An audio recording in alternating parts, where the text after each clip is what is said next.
Salam sejahtera, terima kasih karena bersama dengan saya di Nazilin Unity Channel. Ini komen terkini Haji Jinor berkait dengan skandal rasuah di Sabah dan tuntutan supaya beliau meletakkan jawatan. Haji Jinor berkata, kerajaan Sabah takkan tunduk pada usaha gugat kestabilan. Merujuk pada video tular mengaitkan adun Sabah dengan rasuah, Ketua Menteri berkata, isu tersebut sengaja dijadikan propaganda politik. Ketua Menteri Sabah Haji Jinor berkata, kerajaan pimpinannya tidak akan tunduk pada sebarang usaha menggugat kestabilan politik negeri Sabah susulan video tular mendakwa beberapa adun terbabit rasuah berkait perlombongan mineral. Haji Ji berkata isu tersebut sengaja dijadikan propaganda politik pihak tertentu yang berniat mencetuskan kekeliruan dan menggugat kestabilan politik Sabah. Mengulas isu berkait permohonan lesen melibatkan tanah hampir 1 juta ekar, Haji Ji menjelaskan sebahagian besar tanah itu terdiri daripada kawasan perlindungan sepenuhnya, tadahan air dan kawasan pemeliharaan. Wow, saya pun baru tahu rupa-rupanya permohonan lesen yang disebut-sebut ini melibatkan tanah hampir 1 juta ekar. Kalau ini dilakukan, hancurlah hutan Sabah, rosaklah tanah di Sabah. Ianya juga merupakan perlindungan sepenuhnya, tadahan air dan kawasan pemeliharaan. Makna kata, kalau ini diluluskan, ia boleh merosakkan habitat, diversity dan juga tadahan air di Sabah. Sudahlah Sabah ni ada masalah air kan? Rosak lagi tadahan air, apa jadi? Kata Haji Jinur lagi, apabila permohonan kumpulan tertentu tidak berjaya, beberapa klip video disebarkan bertujuan mengancam kerajaan negeri. Perbuatan mengaitkan rakaman video yang telah disunting dan disebarkan dengan niat jahat, termasuk ancaman berbentuk pemerasan jenayah, adalah tindakan terdesak yang bertujuan mencemar nama baik kerajaan dan menjejaskan kestabilan politik Sabah, katanya dalam kenyataan. Beliau turut memberi jaminan kepada rakyat Sabah bahawa sumber mineral negeri ini kekal terpelihara dan diuruskan dengan teliti. Kerajaan negeri di bawah pentadbiran saya, kata Haji Ji, tidak pernah mengeluarkan lesen melombong kepada mana-mana pihak.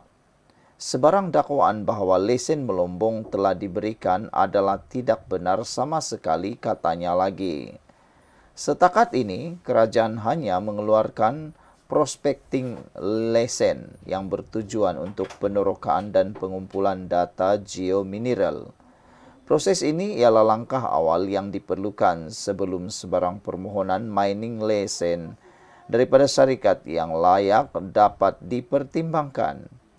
SPRM kini sedang menyiasat dakwaan rasuah membabitkan lesen projek mineral di Sabah yang dikaitkan dengan ahli perniagaan yang dikatakan berurusan dengan adun Sabah. Dakwaan itu tertumpu pada tindakan kerajaan Sabah yang dikatakan meluluskan lesen bagi syarikat yang dikaitkan dengan ahli perniagaan itu. Dalam video-video yang diterbitkan di portal Malaysia Kini itu, ahli perniagaan tersebut didengar bercakap mengenai dana yang diberikan kepada pegawai Sabah untuk mendapatkan lesen. Ahli perniagaan itu dipercayai merakam video secara rahsia menuntut uangnya dipulangkan daripada adun tertentu selepas kerajaan negeri didakwa menarik balik lesen berkenaan. Sekian untuk kali ini. Salam sejahtera, terima kasih kerana bersama dengan saya di Nazilin Unity Channel. Hari ini dua kemenangan besar Anwar Ibrahim. Pertama, belanjawan Malaysia untuk tahun 2025 telah pun diluluskan dengan nilai yang sangat besar. Ini menunjukkan bahawa Anwar Ibrahim cukup sokongan di Dewan Parlimen. Bukan seperti yang diwar-warkan oleh pembangkang Perikatan Nasional yang kononnya Anwar Ibrahim tiada lagi sokongan. Sebenarnya Anwar Ibrahim cukup sokongan lebih 2/3 dan akhirnya dia dapat kelulusan untuk belanjawan 2025. Kalau betul Anwar Ibrahim tidak cukup sokongan dan kalau betul Perikatan Nasional boleh tumbangkan Anwar Ibrahim bila-bila masa, Itulah caranya yang paling mudah. Jangan sokong belanjawan itu, jangan undi belanjawan itu. Pergi pengaruhi atau hasut ahli-ahli parlimen supaya tidak menyokong belanjawan itu. Itu cara yang mungkin boleh guna. Tapi nampaknya cerita atas angin ajalah, tiada kebenarannya. Tahniah kita ucapkan kepada Kerajaan Perpaduan Madani yang telah memenangi belanjawan tersebut. Hari ini satu lagi perkara yang luar biasa, yang mana seorang ahli parlimen yang dipanggil ahli parlimen askar memuji Anwar Ibrahim. Beliau kata, tak berlaku pun semasa kerajaan 33 bulan, ini sebabnya ahli parlimen askar puji Perdana Menteri Anwar Ibrahim. Siapa yang memerintah 33 bulan itu? Pelarasan pencen kepada veteran Angkatan Tentera Malaysia ATM yang berpencen sebelum Januari 2013 tidak berlaku pun semasa pentadbiran 33 bulan pentadbiran Perikatan Nasional PN yang dipimpin oleh Tan Sri Muhyiddin Yassin. Ada yang kata kepimpinan Perikatan Nasional pembangkang Perikatan Nasional pada waktu 33 bulan gagal. Ada juga yang kata berjaya. Tapi nampaknya salah satu kegagalan kerajaan 33 bulan Perikatan Nasional itu ialah apabila tiada pelarasan pencen kepada veteran Angkatan Tentera ATM yang dibuat. Sebaliknya, kata ahli parlimen askar ini, kenaikan pelarasan pencen sebanyak 15% berlaku selepas sistem saraan perkhidmatan awam SSPA dilaksanakan. Itu berlaku dalam kerajaan Madani yang diterajui Datuk Seri Anwar Ibrahim. Benarlah apa yang beliau kata ini. Banyak sekali perubahan, banyak sekali keuntungan, banyak sekali kebaikan, manfaat yang diterima oleh rakyat ketika Anwar Ibrahim sudah menjadi Perdana Menteri di bawah kepimpinannya, yaitu Kerajaan Madani. Pelarasan pencen fasa 1 dan 2 masing-masing sebanyak 8% dan 7% itu menuai pujian ahli parlimen Ketere, Datuk Khalir Muhammad Nur yang juga digelar ahli parlimen askar.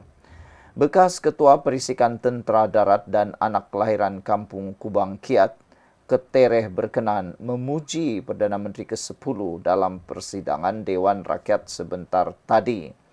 Saudara, kesediaan kerajaan menyelaraskan pencen veteran ATM yang bersara sebelum 1 Januari 2013 amat dialu-alukan dan telah memberi berita gembira kepada mereka yang terlibat.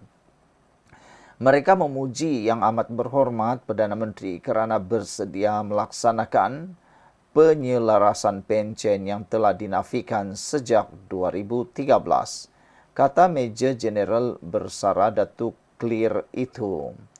Beliau sebelum ini dikenali sebagai wakil rakyat yang garang membangkitkan isu pelarasan pencen ATM berdasarkan Akta Angkatan Tentera Malaysia ATM 1972.